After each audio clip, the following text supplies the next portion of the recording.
안녕하세요. 자, 두 번째 시간입니다. 자, 이번 시간에는 자율주행 자동차, 그리고 하늘을 나는 자동차, 수소 자동차, 그리고 철도에 대해서 알아보도록 하겠습니다. 이번 시간에도 여러 개의 영상을 보여줄 겁니다. 그리고 지난 시간이 조금 길었던 관계로 이번 시간 조금 더 짧게 해볼 생각이니까 잘 들어주시기 바랍니다. 자, 먼저 자율주행 자동차에 대해서 얘기를 해보죠. 자율주행 자동차는 이름이 어렵네요. 자, 여기 텍스트를 보면 운전자가 자동차를 제어하지 않아도 쓰면서 볼까? 자동차를 제어하지 않아도 스스로 도로의 상황을 파악하며 자동으로 주행하는 자동차이다. 가까운 미래에 완전한 자율주행 차량이 나올 것으로 예상되지만 윤리적인 문제와 같은 해결해야 될 일들이 아직 남아있다. 그렇죠? 자율주행 자동차는 이렇게 생각해보면 내비게이션이 그 시초가 될 수도 있다라는 생각이 들어요. 내비게이션이 사실 나온 지 그렇게 오래 안 됐어요. 선생님이 전전전학교에서 내비게이션을 처음 샀으니까 한 10여 년 전, 10년 조금 더 됐을 때 나왔던 것 같아요. 내비가 나오기 전까지만 해도 어디 여행을 가거나 먼 길을 갈 때는 물어 가던지 아니면 지도를 보고 찾아갔습니다. 실제로 예전에 동해나 이렇게 서울에 놀러 갈 때 미리 지도를 보고 이렇게 가면 되겠구나 하고 어느 정도 머릿속으로 생각을 하고 갔어요. 근데 내비가 나오고 나니까 다 알려주는 거예요. 그래서 굳이 지도를 안 봐도 되는 거죠. 그래도 선생님은 내비가 나오기 전부터 운전을 해서 그런지 굳이 이제 어느 정도는 길을 외우고 다닙니다. 그런데 내비가 나온 이후에 운전을 하는 친구들은 길을 잘 몰라요. 몇 년씩 운전을 해도 길을 잘 찾지 못하는 경향이 있습니다. 자율주행 자동차가 나오면 정말 운전이 좀 간편해질 것 같긴 합니다. 다만 이 뒤에 나오는 것처럼 여기 있죠. 윤리적인 문제와 같은 해결해야 할 일들이 남아있다. 자, 차차로 알아보도록 하겠습니다. 영상이 두 개가 있는데 앞에 영상은 자율주행 자동차에 대한 얘기, 뒤에 영상은 윤리적인 문제에 대한 이야기가 나올 거니까 먼저 한번 봅시다.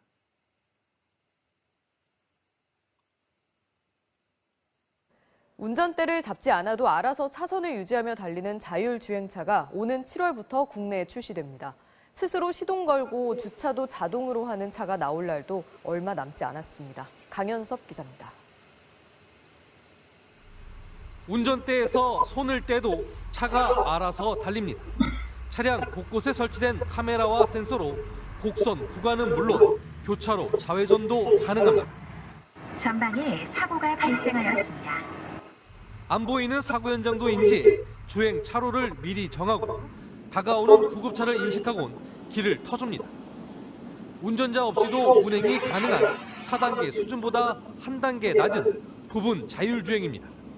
정부가 이처럼 스스로 차선을 유지하며 달릴 수 있는 3단계 수준의 자율주행차의 안전 기준을 마련했습니다. 이에 따라 국내에서도 오는 7월부터는 운전대에서 손을 떼도 알아서 달리는 차가 출시됩니다. 국내 이제 자율차 개발을 촉진하고 또 이런 제도가 미비해서 산업 발전에 애로가 생기는 일이 없도록 하기 위한 그런 취지가 있고요. 현재 정부가 파악한 우리나라의 자율주행 기술은 세계 최고 대비 83% 수준. 운전자 없이도 운전이 가능한 구글의 웨이모 등과는 약 4년 정도 격차가 있는 것으로 평가받고 있습니다. 스스로 차로를 변경하거나 운전자 없이도 주차가 가능한 자율주행차도 2-3년 안에 상용화될 수 있을 것으로 보입니다. 2025년이면 완전 자율차 시대가 열릴 것으로 예상되는 가운데 이때까지 자율주행 선진국가의 기술 격차를 얼마나 빨리 좁힐 수 있을지에 우리 자동차 업계의 성패가 달렸습니다. MBC 뉴스 강현섭입니다. 잘 봤죠? 자율주행 자동차는 자동차의 앞, 뒤, 옆, 위 모든 곳에 센서를 달아서 이 센서가 자동으로 주변의 상황을 파악을 합니다. 그래서 컴퓨터가 이것을 처리를 해서 주변 상황에 맞는 주행을 할 수 있도록 도와주는 거죠. 지금도 자율주행 자동차가 도로 위에 있습니다. 지금 있는 자율주행 자동차는 어느 정도냐면 앞차와의 간격을 유지하는 정도. 그래서 앞차가 빨리 가면 약간 속도를 더 내고, 앞차가 속도를 줄이면 속도를 줄이고, 또는 차선을 인식을 해서 차선을 벗어나지 않게 도와주는 정도의 그런 역할을 하고 있습니다. 물론 이것보다 좀 더 진보된 차량도 있겠죠. 자, 가까운 시일 내에 이런 자율주행 자동차들이 아마 도로 위에 많이 보이게 될 것 같습니다. 그런데 여기서 우리가 문제가 있어요. 만약에 사람이라면 내가 가다가 앞에 어떤 문제점이 발생했어. 그러니까 이렇게 봅시다. 왼쪽에 어떤 문제가 있어요. 근데 오른쪽에도 문제가 있어. 이때 내가 참 어려운 얘기인데 왼쪽으로 가야 될 것인지 오른쪽에 가야 될 것인지, 왼쪽에 사람이 한 명 있고 오른쪽에 사람이 3명 있다. 둘 중에 앞으로는 갈 수 없다. 뭐 이런 경우가 있어요. 그때 왼쪽으로 갈 것이냐 오른쪽으로 갈 것이냐, 둘 다 위험한 일이죠. 그랬을 때 어떻게 판단해야 될 것이냐, 그것에 대한 문제들이 남아있는 것 같습니다. 요거에 대한 얘기가 있으니까 이것도 한번 봅시다. 운전자의 조작 없이도 스스로 도로 상황을 판단해가면서 목적지까지 도달하는 무인 자동차 상용화 시대가 다가오면서 이에 따른 윤리 문제가 제기됐습니다. 네, 달리는 무인 자동차가 사고 상황에서 승객을 살릴지 아니면 보행자를 살릴지 결정해야 한다면 어떻게 해야 할까요? 이에 대해서 사람들의 의견을 물어봤습니다. 화면 함께 보시죠. 국제학술지 사이언스는 미국과 프랑스 등 국제 공동 연구진이 1928명을 대상으로 한 설문조사 결과를 소개했습니다. 각각 다른 사고 상황을 가정한 뒤에 승객과 보행자 중 어느 쪽을 살려야 하는지를 물었는데요. 6번에 걸친 설문을 통해 다수의 사람들은 무인 자동차가 더 많은 사람을 살릴 수 있게 프로그램이 되어야 한다는 데 동의했습니다. 무인차가 돌진할 때 보행자 10명을 치게 되고 방향을 꺾으면 승객 1명만 희생하는 상황에서 응답자의 76%는 승객 1명이 희생되는 것이 낫다 이렇게 답했는데요. 하지만 희생되는 승객과 보행자 수가 같을 때는 대답이 조금 달랐습니다. 보행자 1명을 구하기 위해서 승객 1명만 희생시켜야만 하는지를 물었을 때는 23%만이 그렇다고 답했는데요. 승객이냐 보행자냐 이렇게 선택해야 한다면 승객이라는 쪽이 더 많다는 것이죠. 특히 승객이 본인과 관련된 경우, 즉 승객이 자신이거나 가족이라면 대답은 더욱 단호해집니다. 응답자 대다수가 보행자를 살리도록 프로그래밍된 무인 자동차에는 가족을 태우지 않겠다고 답한 건데요. 만일 이런 차가 나온다면 소비자에게 외면받겠죠. 그렇다고 해서 다수의 보행자보다 승객을 우선으로 살리는 차가 나온다면 제조사들은 생명을 경시한다는 비난을 피할 수 없게 될 텐데요. 연구진은 무인차가 상용화되기 전에 어떤 방향으로 무인차를 프로그래밍할지 신중히 결정해야 한다고 조언했습니다. 구글 등 세계적인 기업들은 현재 무인 자동차 개발에 열을 올리고 있죠. 기술적인 개발도 좋지만 생명과 관련된 이 같은 윤리 문제를 어떻게 대응해야 할지 하루빨리 지혜를 모아야 할 것으로 보입니다. 자, 잘 봤죠? 아까 선생님 조금 이해를 잘못 들은 것 같아요. 왼쪽 오른쪽이 아니라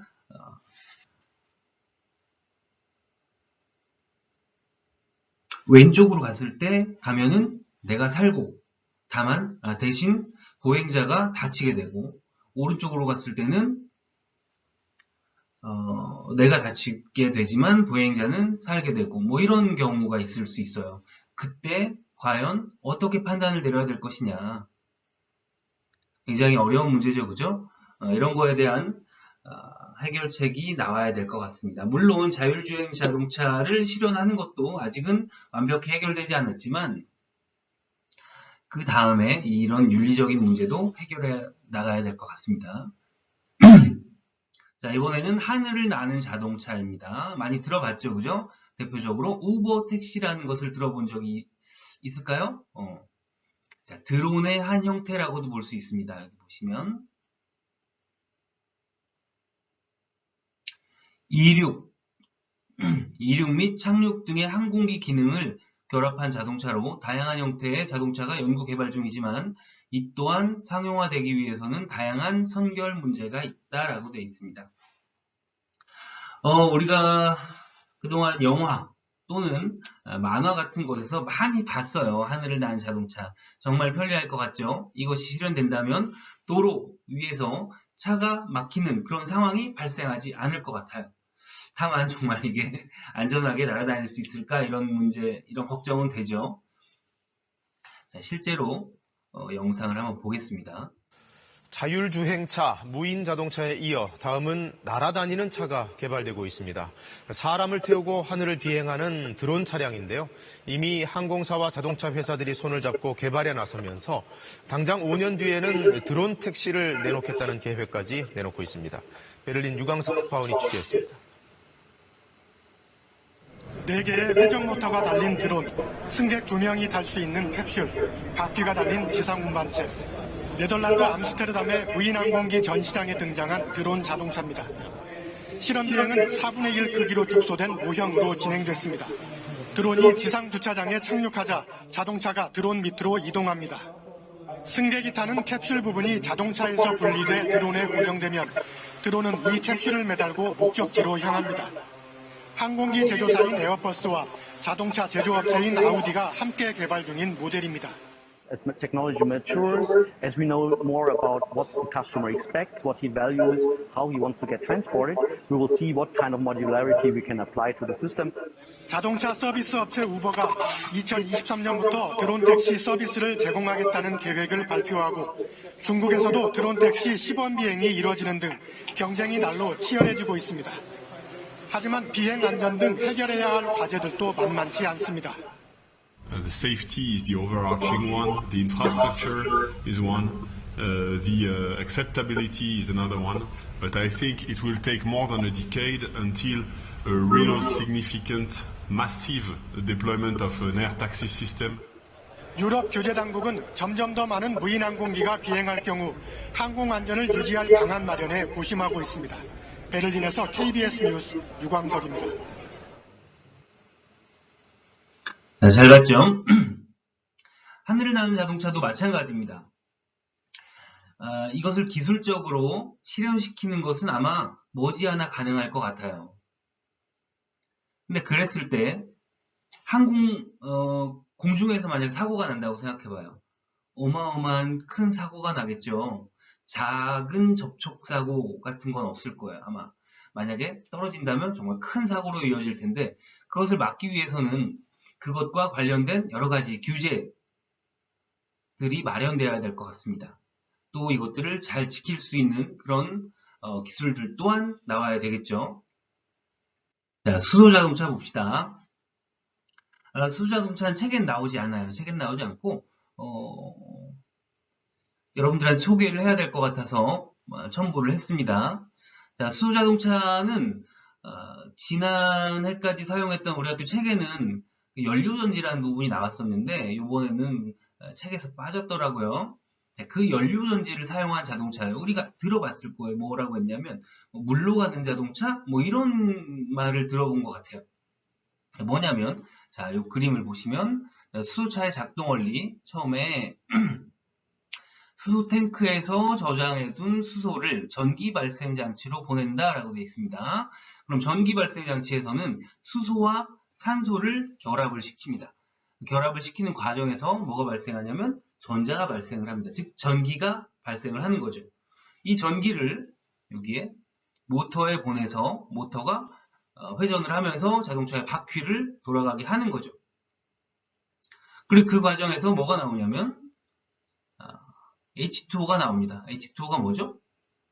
물이죠. 물이 발생하는 거예요.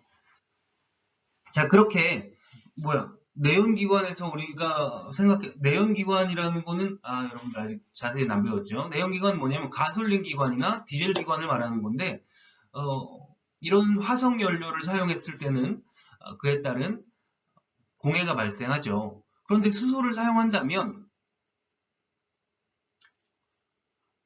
그런 연소가스는 발생하지 않을 겁니다. 그래서 수소자동차의 가장 큰 장점은 친환경이라는 거죠. 친환경이라는 거는 이런 것도 있어요. 수소와 산소가 필요한데 수소는 미리 수소 충전소에 가서 충전을 할 거예요. 충전을 해서 수소 연료통에다가 담겠죠. 산소는 어디서 공급받냐? 이 자동차가 주행하면서 외부로부터 공급을 받을 거예요. 근데 여기 사용하는 산소는 깨끗해야 되잖아요. 그러다 보니까 외부에서 공기가 안으로 들어오면서 필터를 통해서 걸러집니다. 걸러져서 필요한 산소는 사용되고 나머지 공기는 바깥으로 배출이 되겠죠. 그 필터에서 불순물들이 걸러지기 때문에 수소자동차가 다니면 외부에 있는 공기들을 많이 정화할 수 있다. 이런 장점도 있습니다. 자, 연소가스를 배출하지도 않고 외부에 있는 공기들을 끊임없이 정화하면서 다니니까 매우 친환경적인 자동차라고 볼 수 있겠죠.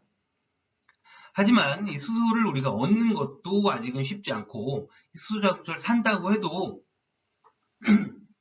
수소를 충전하는 게 쉽지 않아요. 얼마 전에 선생님 찾아봤을 때 우리나라에 한 군데 수원 쪽이었나? 그쪽 근처에 이건 선생님이 잘 찾아보고 다음에 다시 얘기해 주겠습니다. 수소 충전소가 많지 않기 때문에 사용하는 게 쉽지는 않아요. 그래도 전기자동차와 같이 수소자동차를 지금 널리 보급하기 위해서 꽤 많은 지원금을 국가에서 준다고 합니다. 그래서 신청을 해서 당첨이 되면 수소자동차를 지원금을 받고 조금 더 저렴한 가격에 살 수 있겠죠. 하지만 아마 가격이 꽤 비쌌던 것 같습니다. 우리나라에도 아마 넥소라고 하는 수소자동차가 하나 있는 것 같아요. 자, 수소자동차도 영상을 한번 봅시다.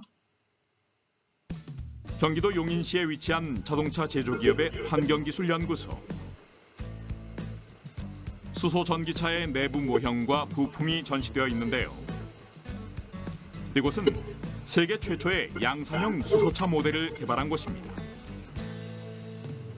최근 선풍적인 인기를 끌고 있는 2세대 수소차 모델 역시 이곳에서 탄생했는데요. 98년도 처음에는 선진 기술을 도입하여 공부하는 스터디부터 시작을 해가지고 궁극적으로는 2013년도에 세계 최초의 수소 연료 전지 자동차를 출시를 하게 되었고요. 그 뒤로 5년 이후인 2018년도에는 지금 흔히 보실 수 있는 넥소, 수소 연료 전지 전용차인 넥소를 개발해서 출시하게 되었습니다. 우리나라의 수소 전기차는 이미 글로벌 시장에서 높은 평가를 받고 있습니다.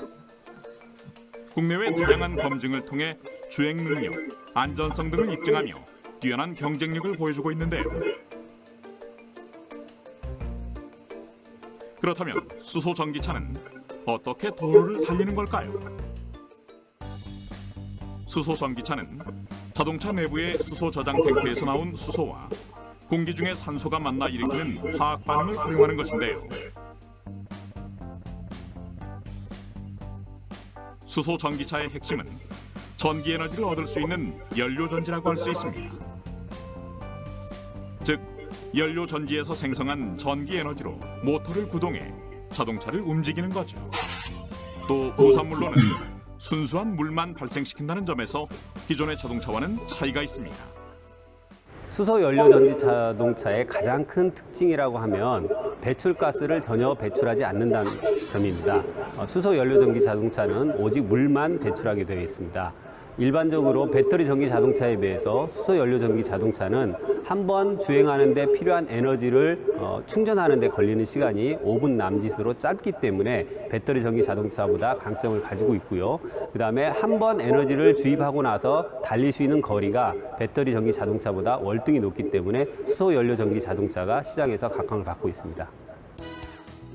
특히 수소 전기차는 주행 중 오염물질 배출량의 저감을 넘어 대기를 정화하는 효과가 있어 달리는 공기청정기로 불리기도 하는데요. 그렇다면 수소 전기차는 어떤 원리로 대기의 공기를 정화하는 걸까요?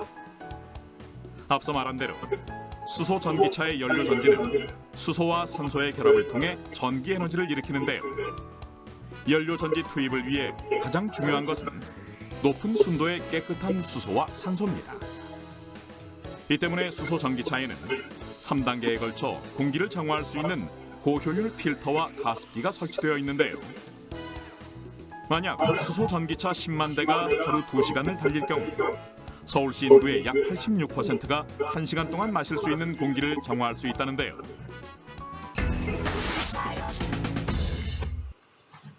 자, 수소자동차에 대해서 잘 보았죠? 수소자동차라는 것은 수소를 공급받아서 공기 중에 있는 산소와 결합을 시키는 과정에서 전기가 발생이 된다. 이 전기를 가지고 모터를 돌려서 자동차가 움직이게 된다. 자, 이 과정에서 연소가스가 배출되지 않기 때문에 친환경적이다. 그리고 공기를 정화해서 내보내기 때문에 친환경적이다. 그리고 현재 나와 있는 전기자동차에 비해서 장거리를 운전할 수 있는 장점이 있다. 이런 등등의 특징을 갖고 있습니다. 자, 이제 철도 봅시다. 자, 여기 보시면 여러 가지 종류의 기차가 있는데요. 여러분들이 가장 익숙한 것은 아마 KTX일 거예요. 근데 선생님은 이쪽에 있는 기차들이 훨씬 더 익숙합니다. 물론 지금은 선생님도 KTX가 익숙하죠. 선생님 어렸을 때만 해도 KTX가 없었어요. 그때는 아마 새마을호, 무궁화호, 통일호, 비둘기호 이런 열차들이 있었어요. 여러분들한테는 아주 생소한 이름이죠. 그런데 지금 아주 고속철도가 나와서 여러분 굉장히 빠른 시간 내에 이동을 할 수 있게 되었습니다. 예전에는 지금 기차에 딱 한 2배 정도 걸리는 시간에 이동을 할 수 있었던 것 같아요.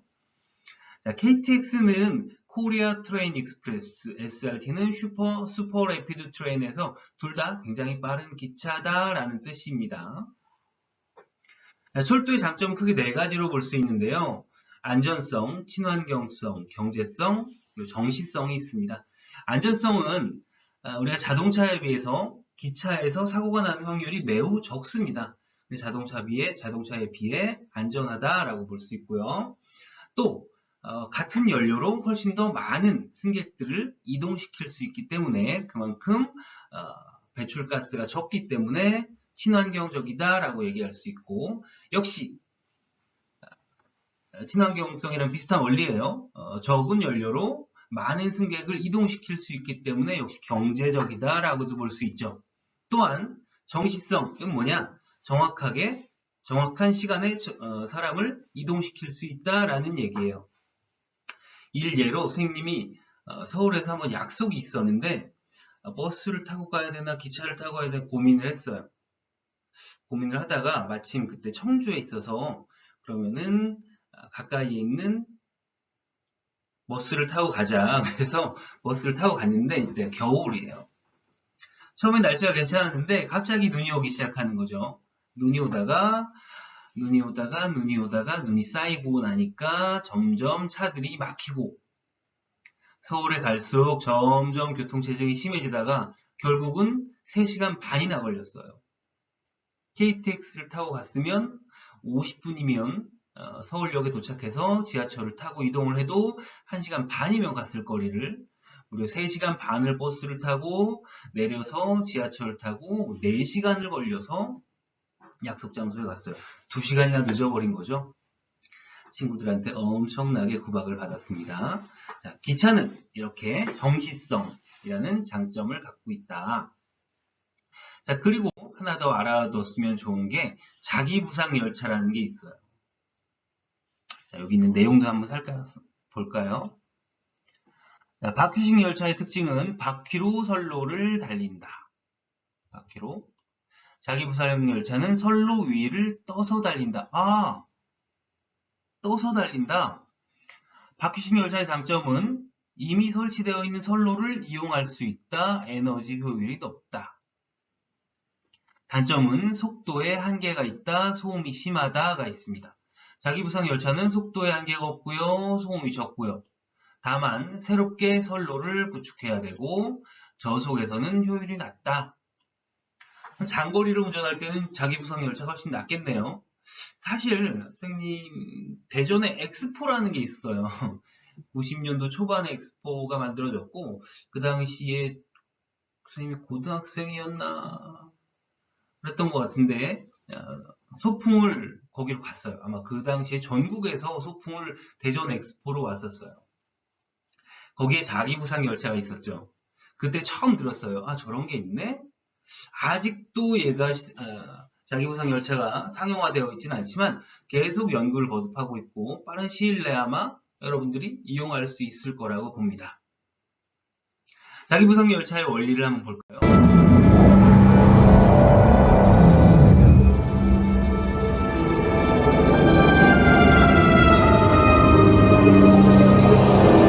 These train things, that's magnetic levitation, right? Obviously.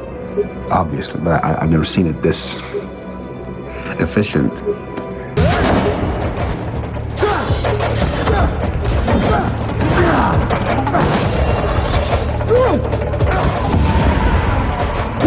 Turn on the train on the bottom track. The stabilizer won't activate your suit. You won't have protection. Neither will he. Hey!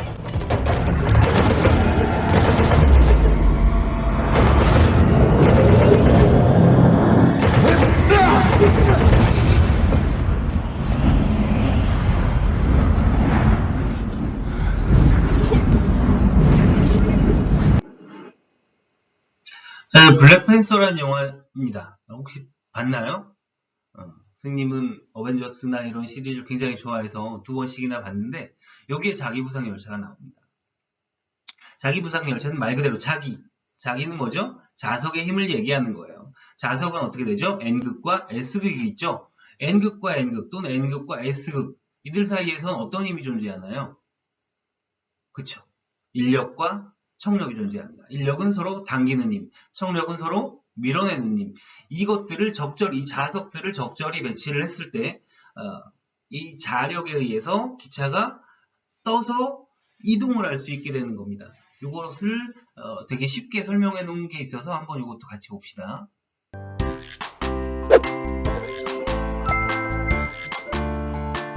친구들 안녕, 송이에요. 짜잔, 여기 자석이 있어요. 이 자석에는 N극과 S극이 있는데요. 자, 그럼 N극과 S극을 한번 붙여볼까요? 자, 우와! 찰싹하고 달라붙었어요. 그러면 이번에는 N극과 N극, S극과 S극 같은 극끼리 한번 붙여볼까요? 자, 붙어라! 친구들, 왜 자꾸 밀어내지? 이렇게 밀어내는 성질을 이용해서 만든 것들이 있다고 하는데요. 어떤 것이 있는지 한번 알아보러 가볼까요? 송송송 송이와 함께하는 사이언스 데이. 친구들, 무슨 사진인 것 같나요? 맞아요, 기차예요. 이 기차는 공중에 떠서 달리는 지상철이에요. 지상철은 자석에 밀어내는 성질을 이용해서 만들어졌어요. 그리고 지상철은 자석의 힘 때문에 공중에 살짝 떠서 달린대요. 이렇게 자석의 힘으로 공중에 뜨는 것을 자기부상이라고 한답니다. 그래서 지상철은 자기부상 열차라고도 불러요. 자기부상, 자석의 힘으로 공중에 뜨는 것을 말해요. 송이와 함께 자석의 힘으로 공중에 붕 떠서 달리는 자기부상 열차를 만들어 볼까요? 자, 이렇게 송이가 한 것처럼 이 홀더에 자석들을 끼워주세요. 그리고 여기에 자석이 이 지지대와 마주보도록 이렇게 꼽아줄게요. 그 다음 막대에 원형 자석 2개를 끼워주세요.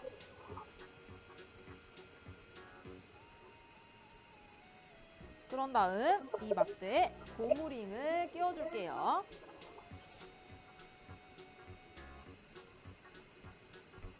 자, 그러면 이 자석 막대를 한번 띄워볼까요? 자, 우와! 친구들! 보여요? 여기 떠있어요. 오! 그렇다면 이제 도로를 깔고 자, 자기부상 열차를 쇼! 와! 떠서 달리는 자기부상 열차가 완성되었어요. 그 비밀이 바로 짜잔! 여기 자석에 있었네요. 오늘 송이와 함께 자기 부상에 대해서 알아보았어요. 그러면 다음 시간에 더 신기한 과학 얘기를 들고 찾아갈게요. 모두 다 안녕! 자, 잘 봤죠? 송이 언니, 송이 누나가 쉽게 설명을 해준 것 같습니다. 학교에 여러분들 오게 된다면 학교에도 저렇게 생긴 키트가 있어서 보여줄 수가 있는데 일단은 이걸로 만족하고 나중에 학교에서 만나면 선생님이 보여주도록 하겠습니다. 자, 기존에 바퀴가 있고 이 바퀴가 선로 위를 달리면서 가는 열차에 비해서 자기 부상 열차가 나온다면 훨씬 더 빠른 속도로 이동을 할 수 있을 것 같죠? 그럴 것 같습니다. 자, 마무리. 철도의 장점 뭐뭐가 있었죠? 하나, 둘, 셋, 네 가지가 있었는데 한번 기억을 해 보시고요. 자, 두 번째, 배터리의 전기 에너지를 동력원으로 이용하며 친환경적이고 소음이 적은 자동차. 뭐가 있었죠? 뭐뭐 자동차. 5자인데 혹시 기억을 하나 모르겠네요. 또 전기동차의 한 종류로 자기력으로 차량을 띄운 상태로 주행하는 열차.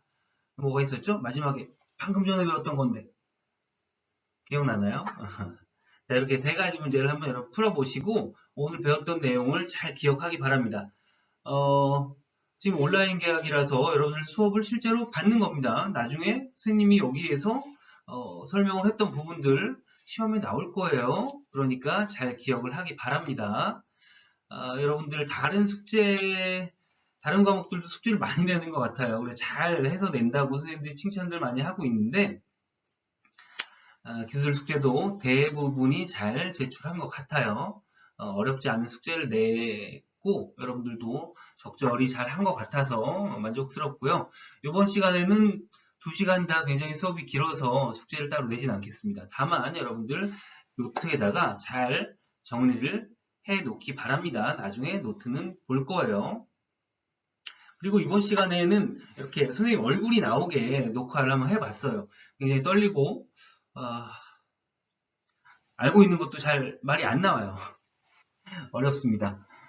그래도 계속해서 여러 가지 방법들을 적용해 보려고 합니다. 다음 시간에는 아마 교실에서 녹화를 해서 올리지 않을까 해요. 교실에서 칠판을 사용해서 하는 것이 훨씬 더 효율적이지 않을까 하고 기대를 하고 있는데 걱정입니다. 얼굴을 이렇게 드러내고 하는 것이 굉장히 부담스럽네요. 계속해서 이어진다면 조금 더 나은 수업을 할 수 있을 것 같습니다. 요즘은 많이 코로나 확진자들이 줄고 있어서 빠른 시일 내에 여러분들이 개학할 수 있지 않을까 하는 기대도 동시에 해봅니다. 여러분들 오늘 수고했고요.